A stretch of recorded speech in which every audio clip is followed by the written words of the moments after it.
violent crime has been steadily rising in London. The Met Police recorded over 215,000 incidents in 2018 to 2019, a rise of over 13,000 on the year before.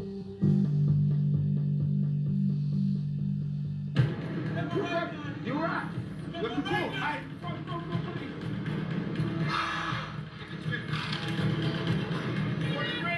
I need an ambulance now. I've been stabbed with machete.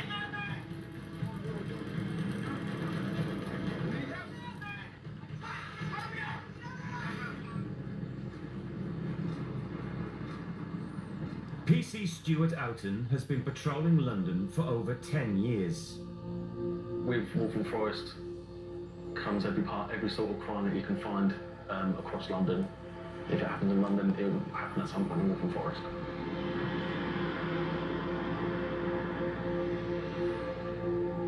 I joined as a very fresh-faced 19-year-old back in 2009, and you're going into someone who's in their maybe mid-40s, they've got 3 children, one of them's the same age as you or something, and you're going in there and telling them how to live their life and how to change their ways. It's an extremely steep learning curve. It's definitely changed me, and it's probably changed me permanently.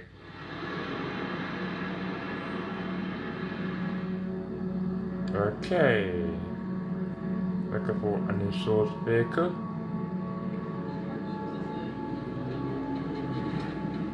It only started at 10 o'clock that night.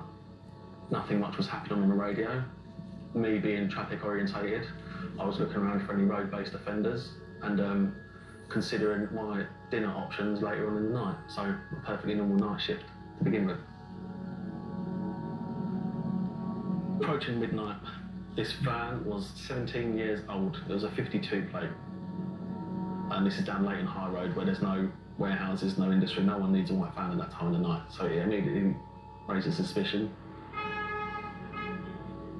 Run it through PNC. And it just flashed up as no insurance. So I put on my blue lights on the two-tone, signalled this vehicle to stop.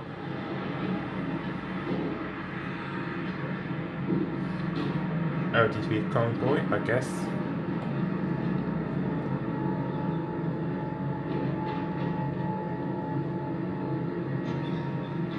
The driver didn't get out of the van. I could just hear muffled voices of my colleague trying to talk to him through the window. Come out. Need to come out.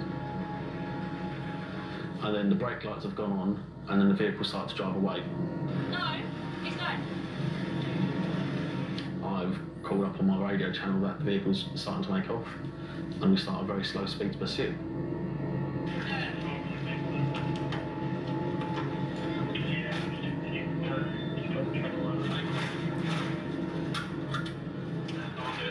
We didn't get no more than 25 miles an hour, so it wasn't going that far before he stopped, maybe no more than 300-400 metres down the road, just underneath Leighton Midland train station.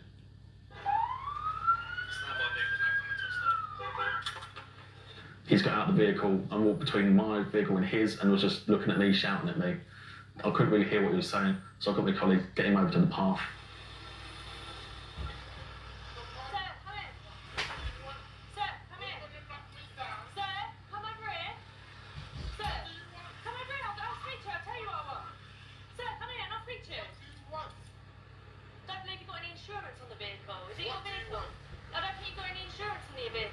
I got out of my van, he was already walking back towards his van door.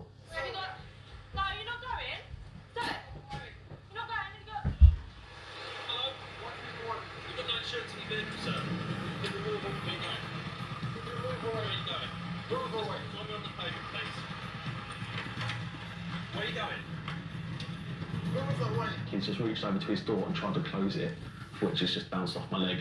You're not driving away, sir. You're not driving away. And before I could even blink or think, he's punched me in the face twice. You're not driving away, sir. Move away.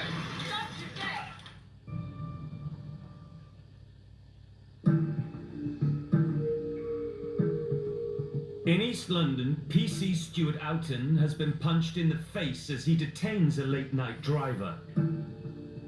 He's got out of the vehicle and was just looking at me, shouting at me. Sir, come here. Sir, come here. Sir? He's reached over to his door and tried to close it, which has just bounced off my leg. Where are you going? You're not driving away, sir. You're not driving away. Before I could even blink or think, he's punched me in the face twice. Don't you get it? Wow.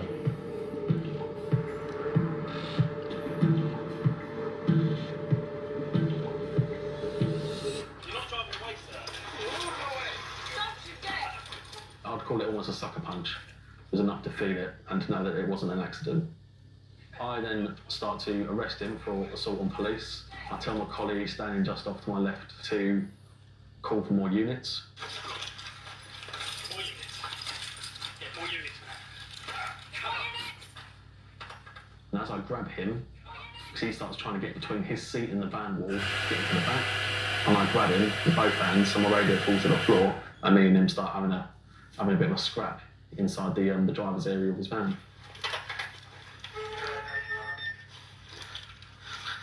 You're under arrest for assault, police, going on safety moments, potential bit of management request, touch like Nicole. Anything you do to no given evidence. You're back for you.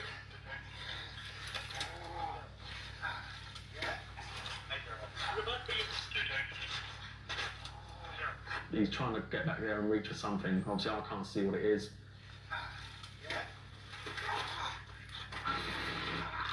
Stop fighting, stop resisting. And he's broken free of my grip and leant across. And then he started hitting me with something and grunting as he's hitting me. At that point, I wasn't really concentrating on what he was hitting me with. I realised it was hurting, but I was still trying to grab him and drag him out until I realised that my head is getting really wet really quickly. I was bleeding a lot. So I kind of focused in on his right hand, and that's when I realised it's a really long, quite rusty looking machete. It's almost like in the action movies where everything goes slow motion and then it's, oh wait, that's machete and that's been hitting me. I backed away to draw my taser, and as I backed away, he's been following me at the same pace, if not quicker, than I'm backing away from him. And he's still swinging, slicing, chopping. He's going for me, and at that moment, if I don't stop him, he'll kill me. I've drawn my taser. Wow. As I've fallen, I've fired. Jesus. And he falls down next to me.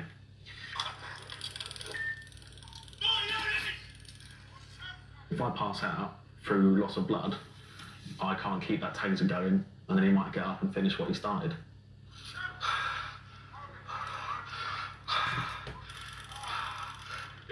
So it's down to me to keep the button pressed, to keep the electricity going, to keep him on the floor until my colleagues turn up.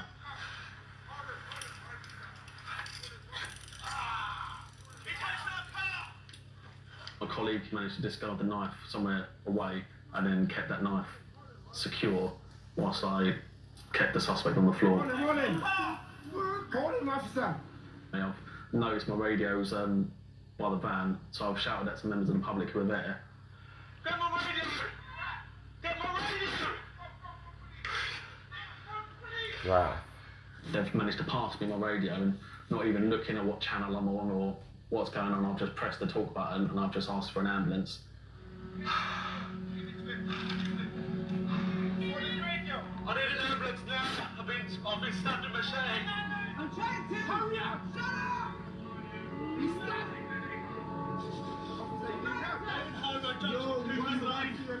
It's when I'm looking on the floor and I'm almost watching a steady stream, almost like an open tap, pouring off my own head. That's when I realise that I am in a fair amount of trouble.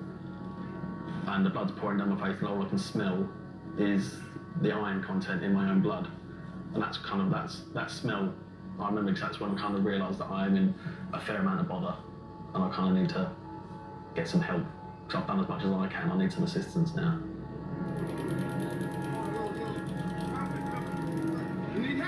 A couple of members of the public came over to me and they were doing their best to try to stem the flow of blood from me.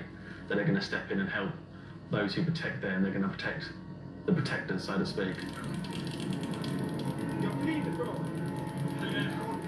That electricity arcing through him, and then I can hear the sirens and my colleagues turning up.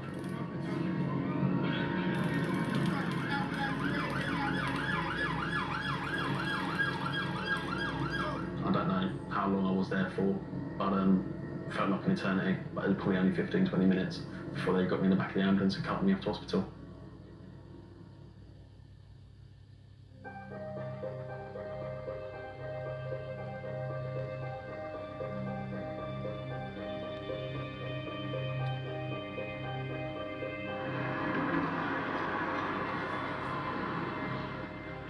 Once on the back of the head, just above the scalp, twice along the hairline, one on the forehead, one above my left ear and one above my right ear. The one above the left ear managed to fracture the skull and sever an artery.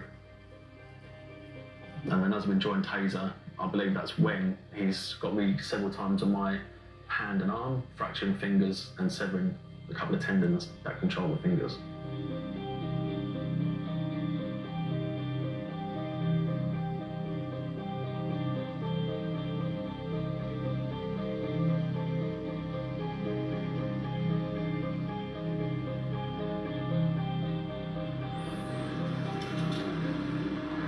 The injury on my head was the worst, but the injury that did the most damage was my hand.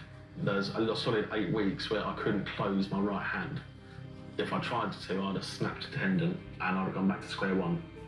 And then once I could even make a fist, then I've got nearly 8-12 weeks of muscle wastage in an arm where I've not been able to do anything, and I've had to rebuild the muscle and even almost retrain the fingers to make the same movements what they did beforehand. It's a very slow process.